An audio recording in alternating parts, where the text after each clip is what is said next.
How to be cool, calm and collected when trading. Most traders think the reason they're failing is because they need a new setup, a better indicator, cleaner entries or more confidences. But the truth is, if you keep making the same mistakes live, even though you know better, that's not strategy, that's your emotional state. You know what to do, so why don't you? You've backtested, you've journaled, you know your system, and in these calm, controlled environments, everything feels easy. But when you go live, it falls apart. Why do you hesitate when it's time to execute? Why do you chase price? Why do you break rules even after promising you wouldn't? You've got to check this right there on the side of your screen. You've got sticky notes all around your monitor. You can follow it perfectly until it's time to pull the trigger. That's not a lack of knowledge, that's a lack of emotional intelligence. And the problem isn't just fear or greed. Most people on YouTube or wherever you're getting your information from will just throw these words out like they're solutions. Oh, you've got fear, you've got greed, you've got FOMO. But that's surface level. Today we're going deeper. Why do these emotions appear? Well, let's break down what an emotion is. An emotion is a response in your brain to react to a change in environment. So essentially, emotions appear when there's a change in the environment, with this case, the environment being the market. That's the whole reason they exist, to help you respond when something shifts. And sure, a few thousand years ago when you was at a camp somewhere and you just got your food and you heard a bear, these emotions were very, very helpful. But for trading, they're not. In the trading, you're in an environment that is constantly changing. You never know what's going to happen next. So of course these emotions show up, and that's not a weakness, that's biology. When the market does something unexpected, your brain goes, wait, what just happened? And just like that, the emotion kicks in. So now let's break down the 4 parts of an emotion, because when you understand this, you can actually do something about it. The first part is arousal. This is the body's initial response to change. This is when your heart rate goes up, your breathing starts to get shallow and your muscles tense. It's your body saying, get ready. This is where awareness is key, because this is where you can intervene. If you notice your breathing shift or feel tension, that's your cue. You need to relax your muscles and slow your breath. The second part of an emotion is feeling. This is when you start to feel the change. Not physically, like touching, but emotionally. Anxiety, urgency, pressure.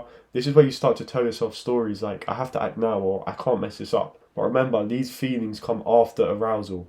And if you call it early, you can keep yourself calm and not spiral here. The third part, and I would argue this is the most important, is motivation. And this is the push to act. And it usually falls into 3 categories.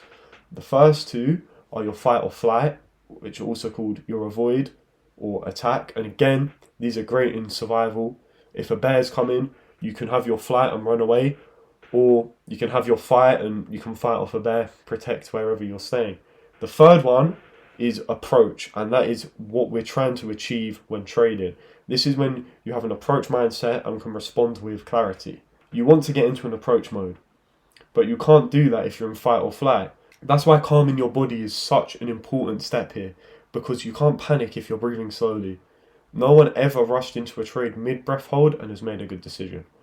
The fourth and final part that makes up an emotion is belief. This is your brain trying to make sense of the emotion. This move's going without me. I need to make back what I just lost. I've been waiting a week. I can't miss this setup now. Those beliefs filter in the moment, but they're just reactions and not the reality.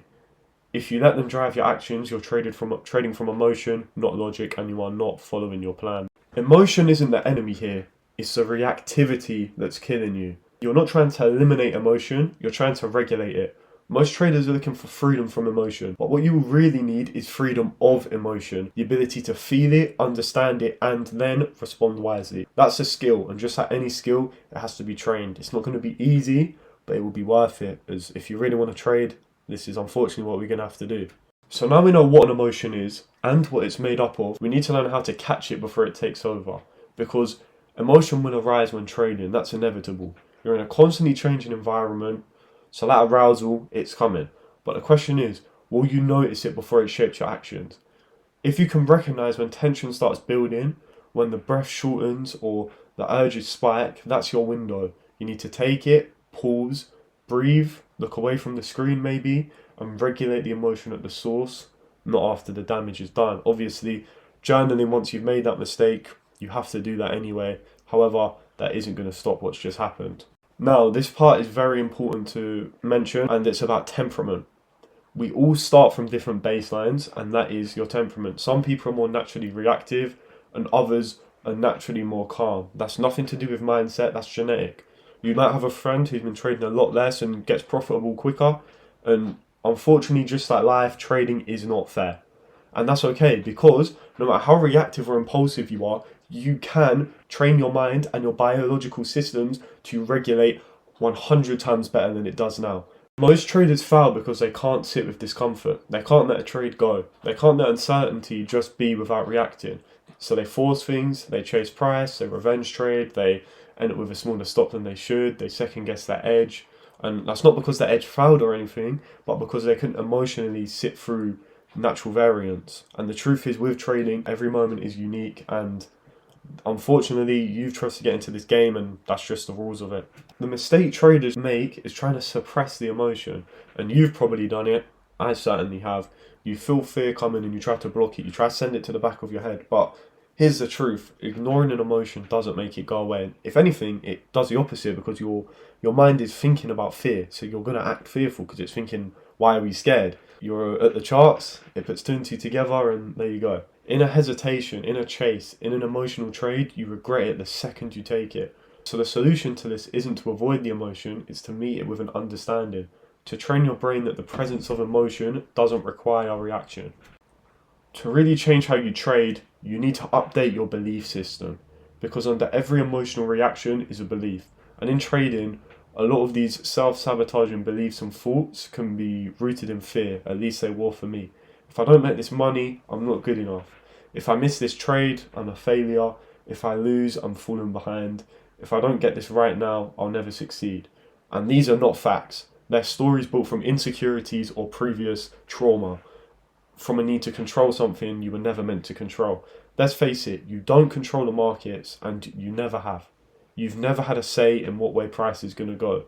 But what you can control is the process of taking high quality trades, and you control the mindset you bring into the charts.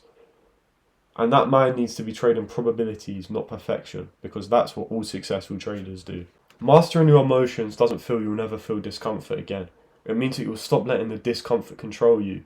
That's what keeps you cool, calm, and collected. Not because you don't feel, but because you understand what you do feel. And that's how you respond. If this has helped you, please make sure to like, subscribe, comment, and remember, you don't rise to the level of your goals, you fall to the level of your training. I'll speak to you next time.